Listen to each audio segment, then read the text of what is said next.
Waleed Mazda की इन हरकतों की वजह से तंग आ चुका है और साफ साफ मिनाहिल को कहता है कि मिनाहिल मैं तुम्हें इस तरह अकेले नहीं छोड़ सकता हूँ। तुम्हें फैसला करना होगा अपने लिए। मैं कतई ये सब कुछ करके तुम्हारा दिल परेशान नहीं कर सकता। जिस पर मिनाहिल कहती है कि तुम्हारी इन हरकतों की वजह से मेरा दिल अलबत्ता काफ़ी परेशान हो जाता है, तो इसलिए बेहतर यही है कि तुम मेरे रास्ते से हट जाओ। लेकिन वो ये नहीं जानती है कि वो अपनी ज़िंदगी की राह में कांटे खुद बिखेर रही है। अपनी फूफो की बातों में आके अपना घर खराब करने की कोशिश कर रही है। यही वक्त है कि मिनाहिल को अपने बारे में अब सोचना चाहिए। इन लोगों के डर और बातों की वजह से उसको कुछ भी नहीं करना चाहिए, क्योंकि अभी ये बात उसको जान लेनी चाहिए कि उसकी फूफो उसकी मुखलिस नहीं है, जिसकी वजह से अब उसको ये फैसला कर ही लेना चाहिए, बल्कि आंखें खोल के ये फैसला कर लेना चाहिए। लेकिन जी आप देखेंगे कि मिनाहिल खुद कश्मकश में बैठी हुई है कि आखिर मैं क्या करूं। माजदा कहती है कि खबरदार, तुमने ये हरकत की और इस बात की हामी भरी, मैं तुम्हें इस बात के लिए कभी माफ़ नहीं कर सकती। ये बात तुम अपने जहन में बिठा के रखना। मुझे तो तुम्हारी कुछ समझ नहीं आ रही। क्यों हाथ धो के पीछे पड़ चुकी हो? क्यों तुम ये सब कुछ कर रही हो? मेरी जिल्लत का पहाड़ क्यों बना रही हो और लोगों के सामने मुझे रुस्वा क्यों कर रही हो? जिसको सुनकर वो कहती है कि कैसी रुसवाई, कैसा खौफ, मुझे तो कुछ समझ नहीं आ रही। आप मेरे पीछे हाथ धो के क्यों पड़ चुके हैं? आप वलीद से पूछ सकती हैं कि ऐसी कोई बात नहीं, लेकिन फिर भी आपको मेरे ऊपर कोई यकीन नहीं है और आपको ऐसा लग रहा है कि जैसे मैं झूठ बोल रही हूँ, लेकिन मैंने उससे ऐसी कोई बात नहीं की है। ज़ाहरा अपनी माँ को कॉल करती है और कहती है, मैं तो कहती हूँ कि इस किस्से को ख़त्म कीजिए, मिनाहिल का रिश्ता वहाँ पे कर दीजिए। अगर आपके घर का मसला नहीं भी हल होता तो उस लड़की के पास आप रह तो लेंगी, चाहे जो कुछ भी हो वो आपको घर से निकालेगी नहीं। लेकिन जी आप देखेंगे कि वो कहती है कि बेटा, दूर के डोल सहाने तो मुझे नज़र आ रहा है ना, यहाँ पे वैसा कुछ भी नहीं है। अरे भाई, उसकी एक दफ़ा यहाँ पे शादी हो गई ना, वो लड़की तो ऐश करेगी ऐश, और मैं उसको ऐश भरी ज़िंदगी नहीं देना चाहती। तो इसलिए बेहतर यही है कि आज तो बात कर डाली, आइंदा ऐसी बात ना करना। कुछ मिनाहिल की टेंशन है जिसकी वजह से वो ये सब कुछ कर रही है। पता नहीं उसको पीछे से किन किन बातों का यानी कि प्रेशर है, जिसकी वजह से वो ये सारे फैसले करने पे मजबूर हो चुकी है।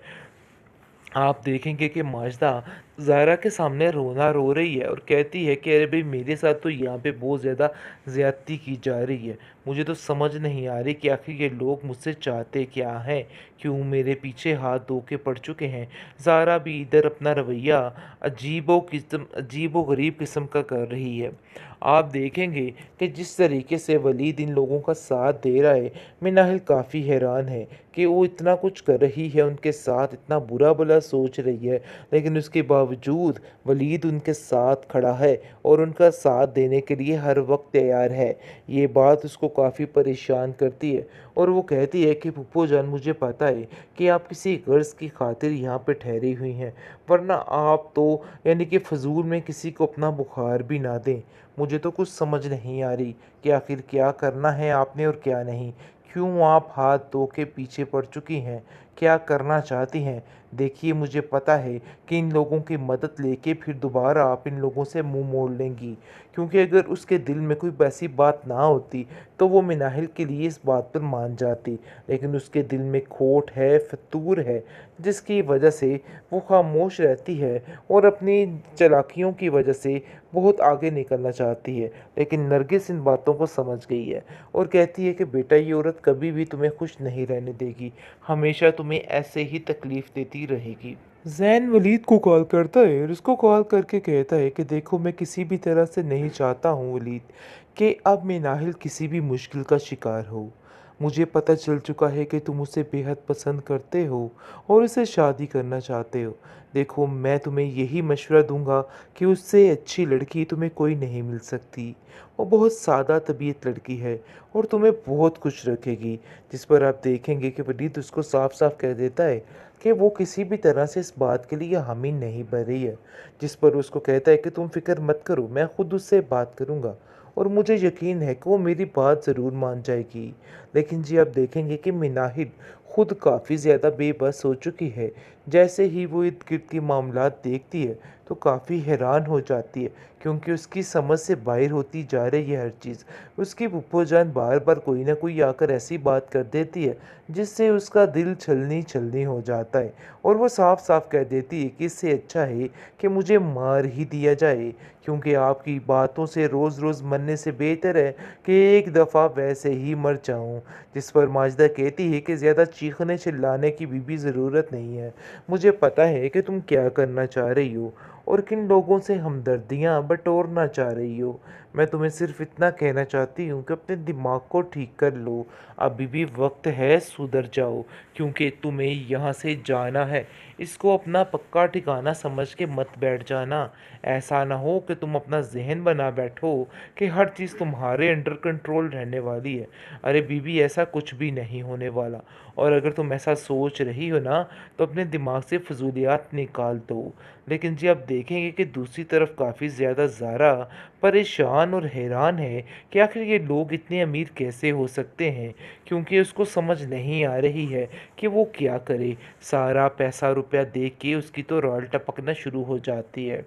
आप देखेंगे कि वलीद एक आखिरी दफ़ा कहता है मिनाहिल को कि तुम्हें इस बारे में सोचना होगा, लेकिन जिस पर मिनाहिल साफ-साफ जवाब दे देती है और उसकी माँ भी इसको लेके काफ़ी परेशान होती है और साफ-साफ कहती है नरगिस कि देखो बेटा, मैं समझ रही हूँ, ये सब कुछ मिनाहिल की टेंशन है जिसकी वजह से वो ये सब कुछ कर रही है। पता नहीं उसको पीछे से किन-किन बातों का यानी कि प्रेशर है, जिसकी वजह से वो ये सारे फैसले करने पे मजबूर हो चुकी है। आप देखेंगे कि माजिदा ज़ायरा के सामने रोना रो रही है और कहती है कि अरे भई, मेरे साथ तो यहाँ पे बहुत ज़्यादा ज़्यादती की जा रही है। मुझे तो समझ नहीं आ रही कि आखिर ये लोग मुझसे चाहते क्या हैं? क्यों मेरे पीछे हाथ धो के पड़ चुके हैं? ज़ारा भी इधर अपना रवैया अजीबो-गरीब किस्म का कर रही है।